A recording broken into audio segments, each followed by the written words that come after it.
All right, welcome to Bet the Edge. I'm Jay Croucher, riding high after a great night of sports. Stayed up till 1:55 a.m. Eastern, watching my beloved Florida Panthers.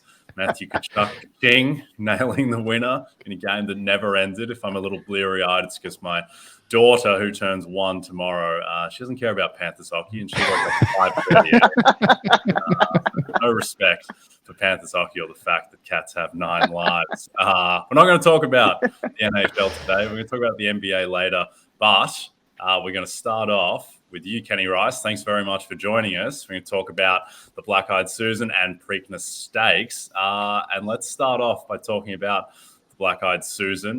Faiza is a 7-5 favorite. Do you think that's justified, Kenny? And do you think the extra distance will be any issue? I don't think the distance will. By the way, Jay, did you just hang that jersey up? Because that was some kind of performance last night. I didn't know. It was some pretty good shot making. We're not going to talk about it later, but I stayed up and watched it, and that's kind of legendary stuff. I don't like to give hyperbole too much, but that fourth quarter was amazing for him. Pretty good for anyway. Yeah, who passed through my alma mater, the University of Kentucky, as so many of the great guards are now. They never won titles, but they weren't there long enough to develop. And, you had the Aaron Fox came through and Malik Monk and Maxey up there is playing. It's crazy. And Devin Booker. All these guys came through in a short period of time. And they went on. Much like, I just mentioned, by the way, we'll talk about the Preakness. I just mentioned more former Kentucky guards that will be in the Preakness Stakes, I think. But but getting this race, Baffert has the favorite. I think he should have the favorite. They were going to run her they talked about running her in the Oaks, but because of the ownership with Gamine and that loyalty to Bob Baffert, as a lot of his, as even the guys with National Treasure still have, obviously, they said, no, we Bob can't come to Churchill, so we won't run the Oaks. We're going to point to the Black-Eyed Susan, which is the only reason she's in this race. But I don't think the extra distance is going to hurt her. I'm curious who might. Well, you look at number 4 at 6-1. I think Brad Cox has Merlatza has a good shot in there. That would be the upset for me. And you look at all the prices; they're not bad prices. You get past 7-5. There's a lot of money out there, and I'll give you the long shot in that. Cats in the Timber at 30-1 to factor in some kind of try or super, because Brittany Russell is just on the rise. She's been red hot for the last couple of years. She's doing so well here, and she trains the 11. And, that might be something to look at, not to win. I don't think he can win, because I think Baffert's got the best horse, and Cox is right behind him. Oh, interesting. So those are a couple of shots I hadn't heard, so appreciate that. That's good new information. What do you have a general strategy when you come to this particular stage of the Triple Crown, where here we are now? It's been 2 weeks since Oaks Derby. A couple of sort of the horses that were expected to be in the mix for Oaks champion, for maybe even Oaks favorite at one point in the futures pool, like Hoosier Philly, ultimately didn't even get to run. Similarly, Taxed wasn't also eligible, didn't get to run. Do you have a strategy with what you do with horses like that? Because presumably you get them ready to go Derby weekend, and if they don't run, then and you carry it over 2 weeks for the for Preakness weekend. Are those tosses for you, or do you think that they may have something extra in the tank that we just haven't seen them in a while? You look at Tax. I think, Drew, that Tax is coming off probably her best race. Probably.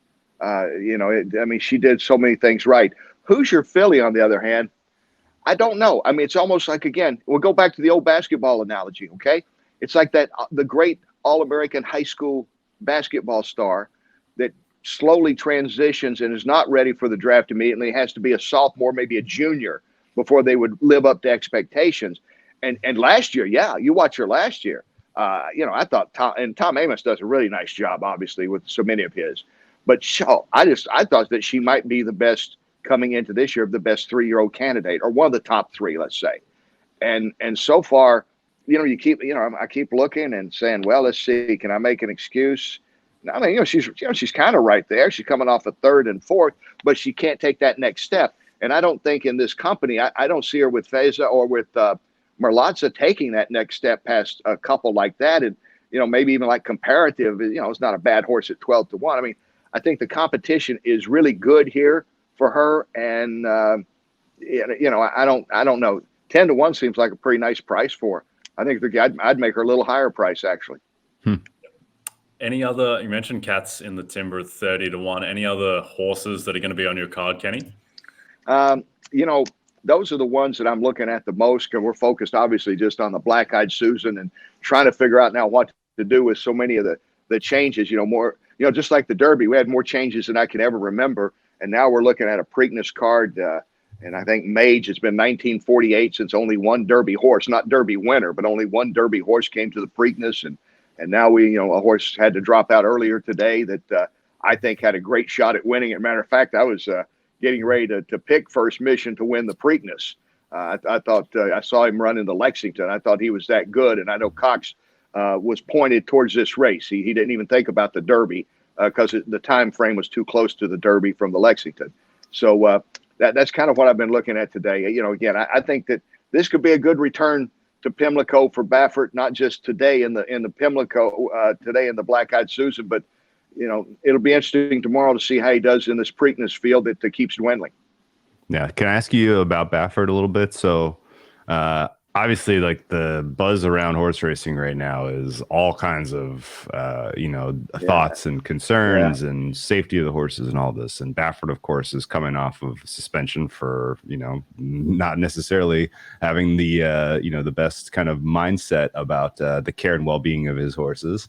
Would you expect he kind of makes a return to the horse racing world in general with like a vengeance? I'm going to win and win at all costs, or is he going to kind of make a little bit more soft return, considering sort of the overall conversation going on right now? I think after it all blew up, blowed up real good, as they would say in an old favorite comedy series of mine, Once Upon a Time. After all that, over about 2 years ago now. Bob kept a very low profile, and with Country Grammar and some of his older horses, he's doing so well, defunded and all, low profile. Didn't make a big deal out of things, which was the best strategy.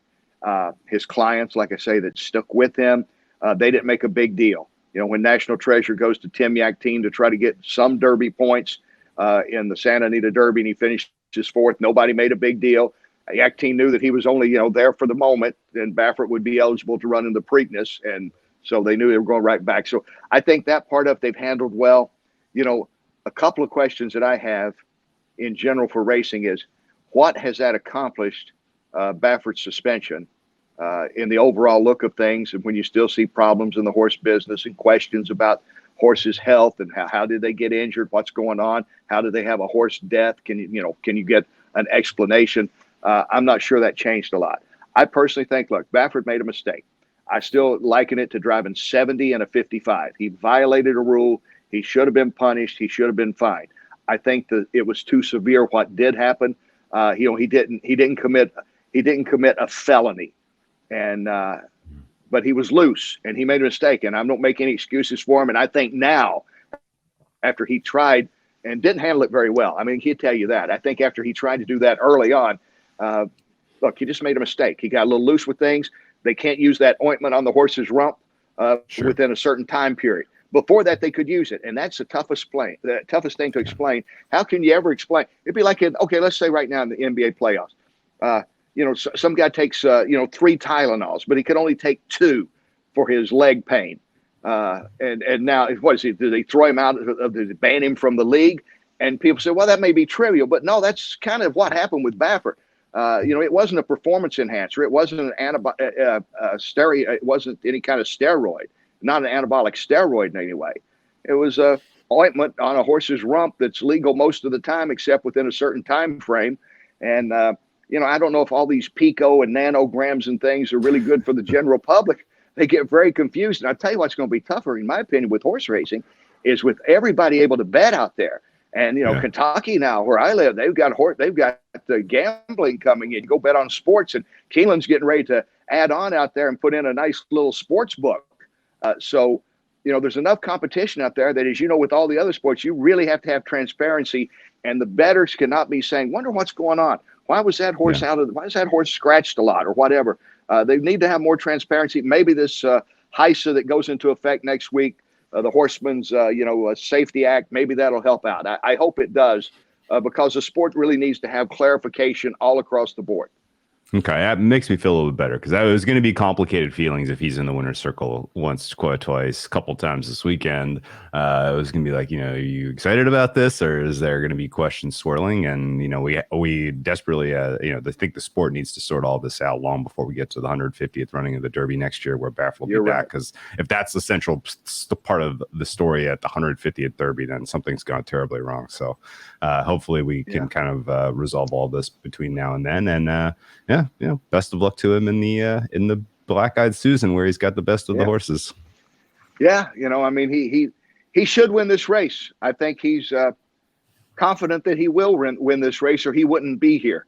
Because he knows what's it. You know what I'm saying? Yeah. And you say, why does any trainer show up? But again, given what's happened over the last 2 years, I don't think he would come here to make an appearance to say, "Hey, look, I'm back." Yeah, I think he wants to make. Yeah. I think he's here to make a statement, which is probably not logical handicapping, but you start looking at some things and you see the track record that his filly has, and it kind of adds up that he knew exactly what spot he was going to put her in, and this in the Black-Eyed Susan. Yep. Kenny, you mentioned that first mission was scratched. First mission was 5-2. How do you think this opens up the rest of the race, and who do you ultimately think wins the Preakness? Well, that's really interesting. Now with him going out of there, you start thinking, okay, who's going to get out? National Treasure will get out there. Mage will probably not be too far behind now. I think I think First Mission, it changes a little bit of the pace factor not being out there. Who would have been out, pressing the pace early? I think they would have been out there probably with Baffert's horse. Cox and Baffert would be out there. Mage would have been closer than he would have been in the Derby, but obviously he doesn't have to navigate around the field he did in the Derby.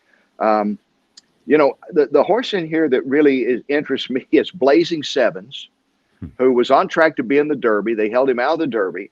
Chad Brown has kind of got this knack now with, cloud computing a few years back, and then last year with early voting. He's kind of got this knack down about skipping the Derby, pointing toward the Preakness, avoiding that traffic jam that can be the Derby, getting into a more manageable situation. Blazing Sevens had a pretty nice run at third in the Bluegrass, who was just behind Tappet Trice at that stage, and verifying. So, I think he's coming off a pretty good race. He's had enough time for him to get ready for this. And you wonder, Mage is a deserving favorite. The Preakness, unlike any other race, is probably the most true to form of any of the classic races anywhere, Breeders' Cup races, whatever. About 50% of the time, the favorites come in, which, is astronomical if you're batting 330, you're a pretty good handicapper. So it's hard to go against Mage. But then again, I'm surprised that he didn't get more challengers coming in here from the Derby itself, because it wasn't like he blew that field away. Had a very nice run and is a deserving winner, no doubt. But I'm not sure that, we saw the makings of a Justify, for example, who looked super, when he won the Derby. I don't know. Yeah. Of course, look at me. I didn't pick Mage at all, Drew. I'm standing up there with you. Where's my Mage pick? Nothing. Yeah, I mean, Mage really threw us all off because Forte was the better horse in the Florida Derby, and all the prep we did, Forte was in the race. It's tough to take the horse that was clearly anyway. But that's but having seen the Derby, having seen it run, it was a very, very, very hot pace, which was a surprise. Yeah. I thought maybe it would be a little cooler after what we saw the previous year. But Mage was out there 48 flat in the first half, which is a fast opening half. And honestly, assuming that the conditions are fair and that there's no, meaningful rain and slop on the track, like this is this is a race that kind of speed is a premium. Blazing Sevens is an interesting call. I've heard some people say he's a one-turn horse. Don't really trust him in the two-turn type of race, but he definitely has the speed. So if he can get out or on the lead, he could definitely hit the board, if not win. I think Mage ultimately is the right pick. And Kenny, we got to think long term here, man. We want Mage to win. We want him to go into the Belmont with the chance to get the Triple Crown, because realistically, I think he's bet against in the Belmont. So fingers crossed that he gets it done in style, and we get a good price against Mage at the Belmont. I think that's the right way we want to construct this. So I'm singling Mage in my pick fives. I'm singling at the top of my try, but the rest of the try is a little difficult to kind of figure out here. So I think you got to use National Treasure in the 2, just because, as you kind of mentioned, he's, Baffert bringing him here for a reason. And I think, the other horse that really stood out, who's kind of may end up going off at a price, is the 6 horse Perform. Exactly. I'm not sure whether to put him in the 2 or the 3. What is sort of the ultimate construction of your trifecta for this race? Well, see, I like him too. I like Perform in there. I like the obvious ones with National Treasure and Blazing Sevens right behind Mage. Okay. But then I like Perform as that 4th horse to get into the mix. And here's why. Shug McGaughey, he hasn't been here in 10 years. Hall of Fame trainer. He does, again, there's a guy that doesn't just show up. Now, I have friends that, they're here, they're studying their form today, and they're looking all through, and they make fun of me sometimes. I said, I learned a long time ago, when guys show up, that, they're not on the scene every year. You go, why Shug here? And especially, even though they're making a Drew size bet, Jay, as you know, they're betting they're betting $150,000 that my horse is going to finish in the top 3. Because if he finishes in the top 3, they'll get their money back. If he finishes at least 3rd, they make a $15,000 profit, nice. On their bet. And I call it a bet because, they had a chance in January to nominate him for $600 to the Triple Crown. They didn't. March, it could have been $6,000. They didn't. So now he wins 2 in a row after going 0 for 5. Shug McGaughey tells the ownership they have the deep enough pockets from the Farish family and the Phibbs family. They can do this among the owners. He said, I think this horse is actually legitimate. I don't know if he's great, but I don't think he's going to get carried away, but he factors in the mix. Mm-hmm. So maybe we ought to give it a shot. And they said, well, ante up $150,000 and put him in. And that's what they've done. So, when you have that kind of confidence in a horse and you got a Hall of Fame trainer, I don't think you can dismiss him. Plus, he has looked better. He looked awful at the first of the year. No wonder they didn't nominate him. But, he looks pretty good. Yeah. He's getting consistency, which is all you can ask for in any of these 3-year-olds. How consistent are they coming now? They don't have to always be winning, but are they pushing it a little bit better? Yep. Indeed. All right. Well, there we have it. Kenny, appreciate the breakdown as always, all the great intel. Also appreciate you being on the Jamal Murray bandwagon. Can get as many of those people as we can. So everyone can follow Kenny at Kenny Rice Sports on Twitter. Kenny, can you tell people how you're going to be involved in the races this weekend? We're on Peacock on Friday covering for all you streamers out there. It'll be Peacock. And then we start on Saturday on CNBC at 1:30 with undercards and some really nice races on the undercard, by the way. And then, some interviews with those that are in the mix. One thing we're going to look at a little bit is like things the 3 of us could get involved with, these micro shares. The people with Mage, they're in micro shares now. There's a horse called Straight No Chaser running tomorrow. Another micro share horse that was tied in with Authentic, that whole race, my racehorse deal. It's kind of, so we're going to delve into a little bit of that. And then, of course, we'll have, with the limited horses in the field, we'll have some in-depth discussions about all the horses. And we switch over to NBC at 4:30 to 7:30 Eastern for all the Preakness coverage. Yep. Awesome. Okay. All right. Well, everyone be sure to check that out. Kenny, thanks so much again for joining us, and have a great weekend. Jay and Drew, it's always my pleasure. Enjoy it, guys. Thank you very much. See you, man. Okay, every season is draft season. Drew, get your RotoWorld Draft Guide bundle today and dominate your football, baseball, and basketball drafts, packed with profiles, rankings, projections. Order today and get all 3 RotoWorld Draft Guides for the price of 2. Plus, use promo code Barry and save an extra 20% at checkout. All right, Miami Heat, Boston Celtics. The way I want to frame this one, first of all, the line is Celtics -9. The total is 215. The way I'm kind of thinking about this series in my head is there any real reason to think now that Miami are a worse team than they were last year when they were 50-plus wins, 1 seed, top 6th in net rating? I think we need to depart from thinking about this team as, a 7, 8 seed play-in team because of what they've shown in the first 2 rounds in 1 game. And if you just go down the list of players, I don't think there's any reason to think they're worse because Butler is better. Caleb Martin is a lot better. Kyle Lowry is better. Bam is the same. Gabe Vincent, Strus, they're the same. And they're missing Hero, but they were missing Hero last season. PJ Tucker out hurts. But, do you think this is just the same team as last season now? Oh, boy. Yeah. I mean, it's tough to deny that. I mean, I almost kind of want to make an argument that they're better. I feel like they had more well-defined roles last year, and obviously Tyler Hero on the floor, you're a better team, but Hero's role as the sixth man always felt like the right spot for him, and he wanted to be a starter. They're paying him starter money, so you give him the starter role this season, and it for the balance of the regular season, they just didn't feel as good. They dealt with injuries all season, that kind of threw people off of the scent, but that kind of those workman-like guys who, legends of the college basketball circuits, the Max Struses, the Caleb Martins, and the Gabe Vincents, like those guys have all gotten better.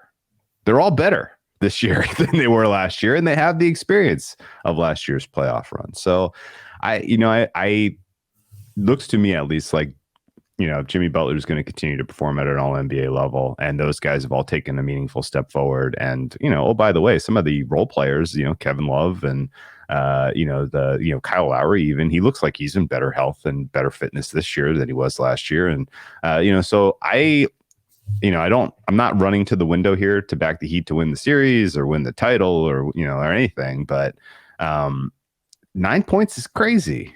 It's crazy. There's It's a lot. And I'm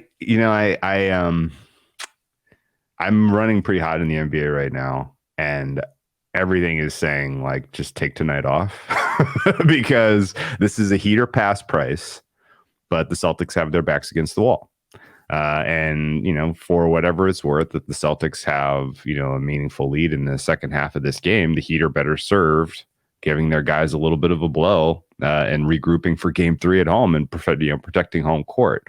So I think the dynamics of this situation are unique in the way that you have to, kind of treat this as Heat or pass.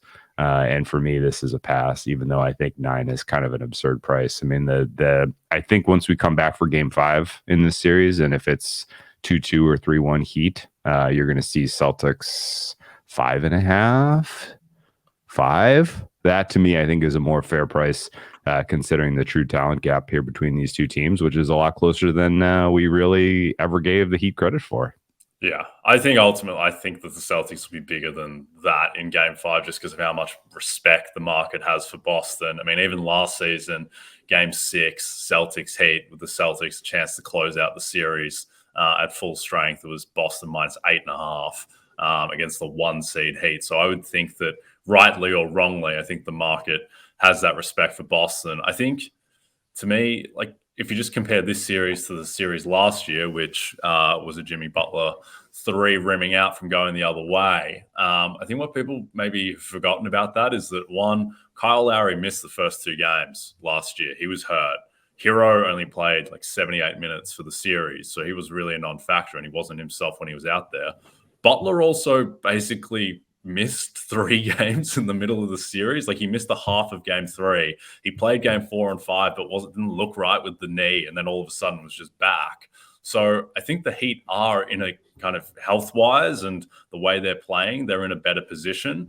I also think in terms of tonight and, these series effects are having such a massive impact on the line, I do think the Heat, they're just the team that, like, they just don't no-show games the way that, the Lakers no-showed game 2s in, their first 2-round series against Memphis and Golden State. Like, the Heat didn't take, like, theoretically in terms of these series effects, they didn't need games 5 against the Bucks or the Knicks, but they showed up in a big way for both of those games and beat Milwaukee and took the Knicks down to the wire. So I suspect that they are going to show up, and they know that they can't just be forfeiting games in this series with lack of effort because, Boston do have a significant talent advantage. So, yeah, I'm starting to lean Heat a little bit as well. My gut feel for the series is still that the talent gap is so severe that Boston will ultimately figure it out, and now at this stage probably win in 6.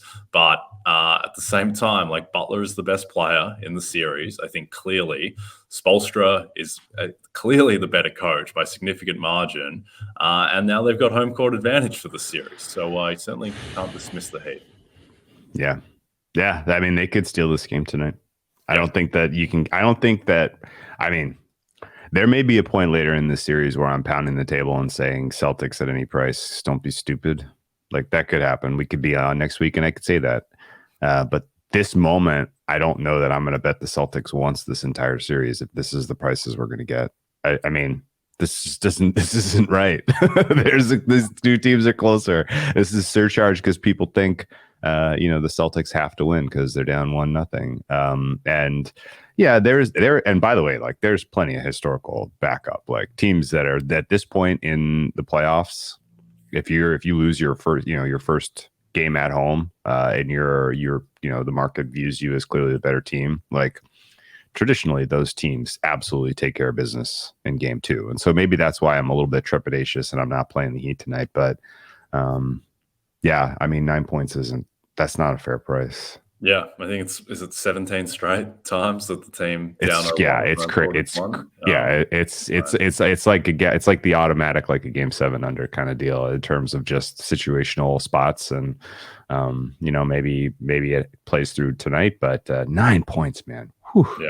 The one thing with the Celtics, and I think I've been on the Celtics in every single series they've played in the past 2 years, since they swept Brooklyn, where they didn't play with their foot. They just took care of business in round 1 last year. Since that point, I think they're 18-16 in the playoffs.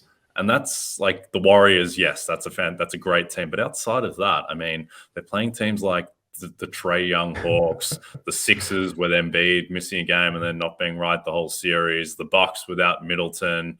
I mean, they've really kind of messed around, and also the Heat as well, who were dealing with injuries all of last season in that series. So, strange team to figure out, the Boston Celtics. 2 teams which I think are probably a little bit easier to get a handle on at this point are the Denver Nuggets and the Los Angeles Lakers. The Lakers are 5-point favorites in Game 3 after being 7-point dogs in Game 1, 5.5-point dogs last night. The total continues to drop, is now 223.5. Do you think that this series is, I mean, it's not over, but the Nuggets are in a very commanding position. What do you make of Game 3 in the series? Yeah, I mean, this one, I think I don't mind at all getting involved with sort of the historical trend, which is team down 0-2 coming home. And I think there are some adjustments there for the Lakers that pretty clearly, I mean, again, the Nuggets are up 2-0, and I think pretty much everyone who cares about the NBA, cares about coaching adjustments, would say that the Nuggets haven't played great basketball to this point. They've been, relatively fortunate that they had such an inspired start to Game 1 and such an inspired close from one particular player in Game 2. Otherwise they could easily be finding themselves in a very uncomfortable spot right now. But they're the better team. They have the best player by a margin, in my opinion, with Jokic. I think the Lakers, I'm not exactly sure what they go to in terms of adjustments here to try to help revive the series, but they have been playing very, very well in these Game 3 spots as they've come home in the last 2 playoff series. And I think playing them first half makes a ton of sense. I think I could see the first half line is going to get bet. It's going to get bet aggressively. It's probably going to close in the 4, maybe even same as the full game spread. Wouldn't shock me. People are expecting the Lakers to come out hot, and I would be one of those people as well. So if you can find a 3.5 still for Lakers first half, I'm playing that, and I think that closes close to 5. And then if you want to play Lakers 5 for the full game, I wouldn't stop you either. Total is going to be the interesting one here because we do have some pretty clear, went well over the total in the first game, well under in the second game. And second game to me was fraught with fatigue. Like the legs looked tired. Shots were, hard to come by for a lot of those players in, second, third quarters, particularly. So I think, I'm going to keep an eye on where the total goes, but I'm probably leaning over at 223.5 because I still think the Lakers probably get this done with offense. Nuggets, still some questions about the way that they are choosing to exercise their defensive, roles and responsibilities. So Lakers, the side over the lean. And I think this is still a series that's probably going to go 6 or 7 games, but tough to say. Yeah, I think my read on the series is that the Nuggets haven't played particularly well. I'd say that on balance of play, the Lakers have slightly outplayed them, and certainly definitely outplayed them over the past 5 quarters. And the Nuggets have just been bailed out by unbelievable shot making. But at the same time, I think that probably just doesn't matter because now it's 2-0 and these teams are close enough and the Nuggets are probably slightly better and you would expect that would surface. And it's just going to be too hard for the Lakers to win 4 out of 5 against Jokic. I understand like down 0-2, home, it's LeBron, it's AD, it's LA. At the same time, like this Lakers team, their games 1 and 2, that's the first time they've played well and played hard in consecutive games all postseason.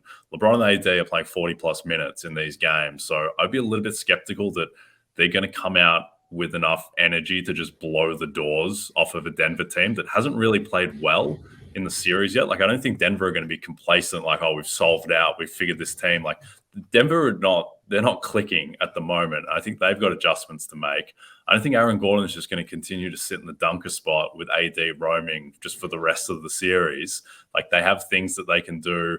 They've got this Christian Brown issue where I think that he's probably going to get phased out and they're going to have more offensive oomph there. And I just think that the Nuggets can play much better than they have in these first 2 games, that they're kind of shooting themselves in the foot.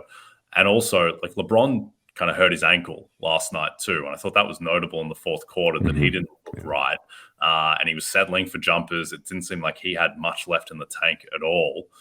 So I don't know. I mean, everything says that, the Lakers will just come out in game 3, 0-2, that, they'll handle business. But, I wouldn't be shocked if this Nuggets team, particularly after what we saw in game 6 against Phoenix, which was, I guess, a similar spot where, the home team is down 3-2 and is expected to come out guns blazing and the Nuggets just punch them in the mouth. So, I think this is going to be close. I don't think that the Lakers, and watch, they'll blow them out by 40 now, but I don't think the Lakers are going to blow out the Nuggets in this series in games. I think the Nuggets offense has too high of a floor. I don't think the Lakers offense is good enough either, but we will see. Everything you said was perfectly rational. The issue is Mike Malone's comments post-game were concerning. You have to be concerned if you're a Nuggets backer because you said some important things, which are the Nuggets have some adjustments to make. They can fundamentally fix some problems with the way that they're playing basketball right now. But Malone basically came out and went, no, we're not changing anything. We're up 2-0. All you guys are talking about the Lakers, and we're winning. Like, I don't know what's going on with him, but he seems inclined to, he's going to have to learn his lesson the hard way. And I think it's going to be in game 3. Yeah, it's definitely a concern. I thought they did a better job of defending LeBron, at least, where they were a lot better with their hedges. They weren't just letting him just go at Jamal Murray one-on-one with zero help whatsoever the way they did in game 1. So I thought defensively they made enough adjustments, and the Lakers missed shots, and they will have a better offensive performance with normal shooting, but at the same time, the offense, there was basically no adjustments and it just wasn't good, and they just needed Jamal Murray to bail them out with bubble shots. So that's a concern. I'm starting to lean that Malone just isn't a great coach strategically. I think he needs to get a lot of credit for, the spirit of the team and how hard they play. And like, this team is so mentally tough to be able to withstand these Laker runs. People forget as well, like, they came back from 3-1 in the bubble twice in a row. Yeah. Like, this team is clearly tough and resilient. Yeah. But I don't think they're optimizing what they can do.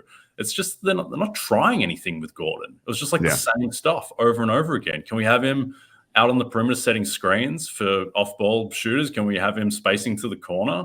Can we do what just every team does with PJ Tucker, where you just put him in the corner and ask him to make shots? It's not like Aaron Gordon's a 22% three-point shooter. Like, he can make threes. So, all things that I'll be looking for in game 3. But for now, we are done.